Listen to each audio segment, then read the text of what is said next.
Trump. D'accord. Vous voulez que je dise des choses atroces sur Poutine et ensuite dire « Salut Vladimir, comment ça va? On s'en sort sur cet accord ?» Non, ça ne fonctionne pas comme ça. Je ne suis pas aligné avec Poutine ni avec qui que ce soit. Je suis aligné avec les États-Unis d'Amérique. Et je travaille pour le bien du monde. Je suis aligné avec les intérêts du monde et je veux passer à autre chose. Vous voyez toute la haine qu'il a contre Poutine. C'est difficile pour moi de trouver un accord avec autant de haine. Donc je comprends bien, mais je peux vous dire que l'autre côté, l'autre parti, ne l'aime pas vraiment non plus. Donc, sur cette question d'alignement, je dois dire que je suis aligné avec les intérêts du monde. Je veux passer à autre chose, je veux régler ce conflit. Je suis aligné avec les intérêts de l'Europe. Je veux voir si on peut réussir cet accord. Vous voulez que je sois dur? Je peux être plus dur que qui que ce soit. Je peux être tellement dur. Mais on n'aura jamais un accord comme ça. Donc voilà comment on avance. Une autre question.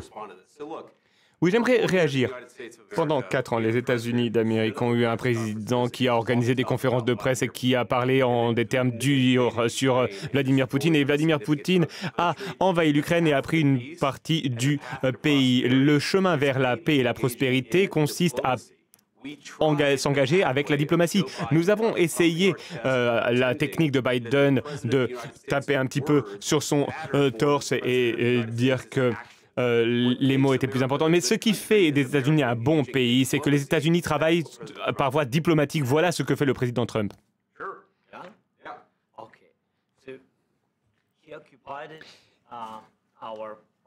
Il occupe de grands territoires sur l'Ukraine, dans l'est de l'Ukraine et la Crimée.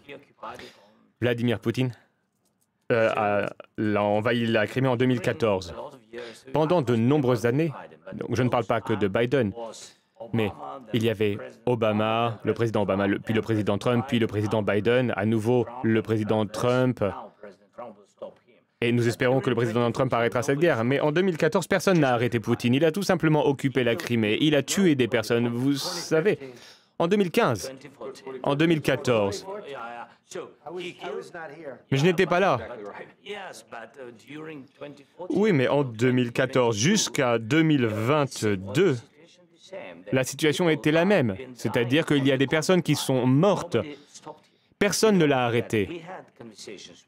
Nous avons échangé avec lui. Nous avons échangé en bilatéral à de nombreuses reprises. Et avec lui, nous avons signé... Comme en 2019, j'ai signé avec lui un accord. J'ai signé avec lui, avec Emmanuel Macron et Angela Merkel, nous avons signé un cessez-le-feu. Et tout le monde m'a dit que nous avons signé, hein, c'était écrit. Mais après ça, il a brisé le cessez-le-feu, il a tué nos concitoyens. Il n'a pas échangé de prisonniers. Pourtant, nous avions signé un accord sur l'échange de prisonniers, mais il n'a pas respecté le contrat. De quel type de diplomatie parlez-vous, JD? Que signifiez-vous? Je parle d'une diplomatie qui peut mettre un terme à la destruction de votre pays. Monsieur le Président, avec tout le respect que je vous dois, je pense que ce n'est pas respectueux de venir à la Maison-Blanche et de dire ça aux médias. Vous forcez des personnes à aller sur la ligne de front. Vous devriez remercier le président Trump de mettre un terme à ce conflit. Mais vous devriez voir le conflit. J'ai vu les histoires et je sais ce que vous faites. Vous faites une tournée de propagande. Vous avez des difficultés à recruter des personnes pour l'armée, non? Et aujourd'hui, vous venez à la Maison-Blanche et vous vous attaquez à l'administration qui essaie d'éviter la destruction de votre pays. Beaucoup de questions. Commençons par la première. Tout d'abord, pendant la guerre, tout le monde a des problèmes. Même vous. Et vous avez un océan entre la guerre et vous, mais vous allez ressentir l'impact. Vous ne savez pas ça. Non, ne nous dites pas ce que nous allons ressentir. Nous essayons de régler un problème. Ne nous dites pas ce que l'on va ressentir comme effet. Non, vous n'êtes pas en position de nous dire ça. C'est la première chose. Vous n'êtes pas du tout en position de dicter ce que nous allons ressentir ou les impacts que nous allons ressentir. Nous allons nous sentir très très bien. Nous allons nous sentir forts. Vous allez vous sentir influencé. Vous n'êtes pas en position pour le moment de dire quoi que ce soit. Vous n'êtes pas dans une bonne position aujourd'hui. Vous n'avez pas les cartes en main pour le moment. Ah, grâce à nous, vous avez quelques cartes en main. Monsieur le Président, vous jouez avec la vie de millions de personnes, vous jouez avec la Troisième Guerre mondiale, vous risquez la Troisième Guerre mondiale. Et ce que vous faites est un manque de respect pour le pays, ce pays. Non, non, je vous respecte. Est-ce que vous avez dit merci au moins une fois? Dans cette réunion, durant cette réunion, est-ce que vous avez dit merci? Vous êtes allé en Pennsylvanie et vous avez fait campagne pour l'opposition au mois d'octobre. Donc au moins vous devriez exprimer de la gratitude envers les États-Unis et le président essaye de sauver votre pays. S'il vous plaît.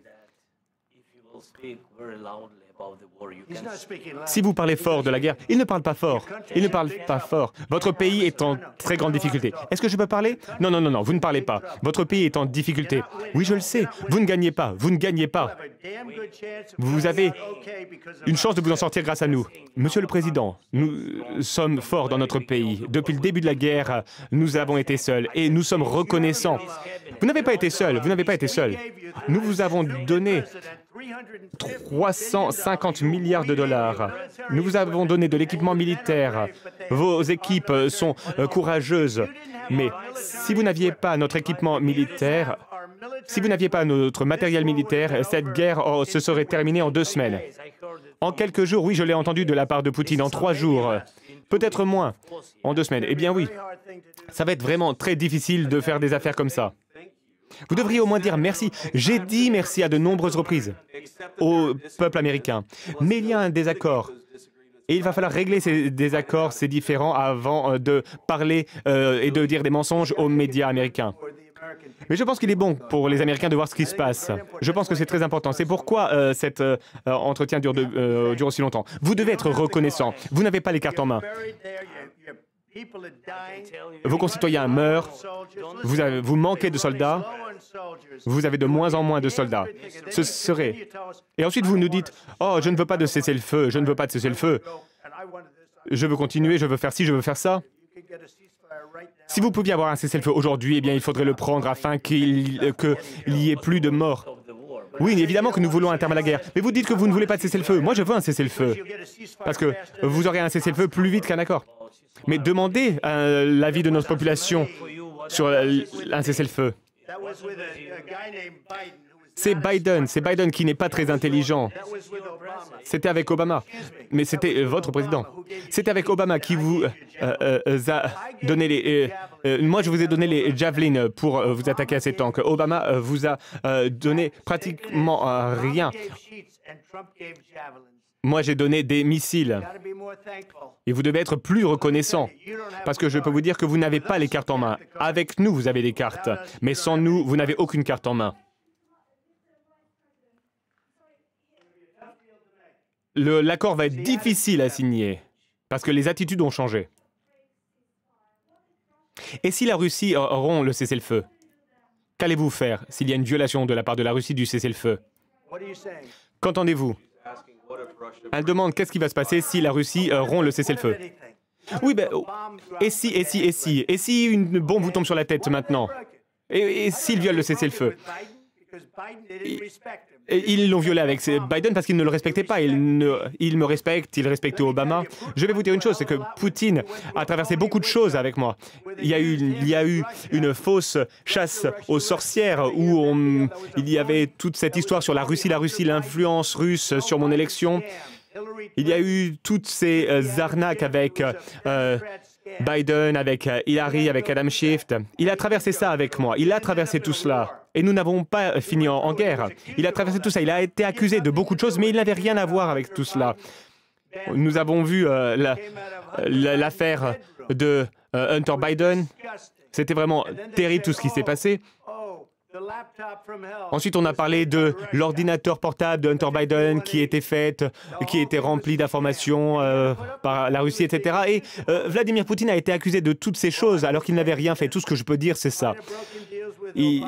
Il a peut-être violé des accords avec Obama, avec Bush, avec Biden. Il a fait peut-être pas, je ne sais pas ce qui s'est passé, mais en tout cas, il n'a pas rompu les accords qu'il a signés avec moi. Il veut un accord. Je ne sais pas si c'est possible d'avoir un accord, mais le problème aujourd'hui, c'est que je vous ai autonomisé pour que vous soyez dur. Et je ne pense pas que vous soyez dur sans les États-Unis. Et vos concitoyens sont très courageux. Mais vous devez on doit signer un accord ou alors c'est fini. Et si c'est fini, vous allez voir les conséquences. Je ne pense pas que ce sera de bonnes conséquences pour vous, mais vous devrez continuer à vous battre seul. Mais vous n'avez pas les cartes en main. Mais une fois que nous aurons signé cet accord, vous serez dans une bien meilleure position. Mais vous n'êtes pas du tout reconnaissant. Et ça, ce n'est pas sympathique. Je vais être tout à fait honnête, ce n'est pas sympathique. Très bien, je crois qu'on en a assez vu. Qu'en pensez-vous? Ça va être de la bonne télévision, ça je peux vous le dire. Nous allons voir ce qu'on peut faire. Merci.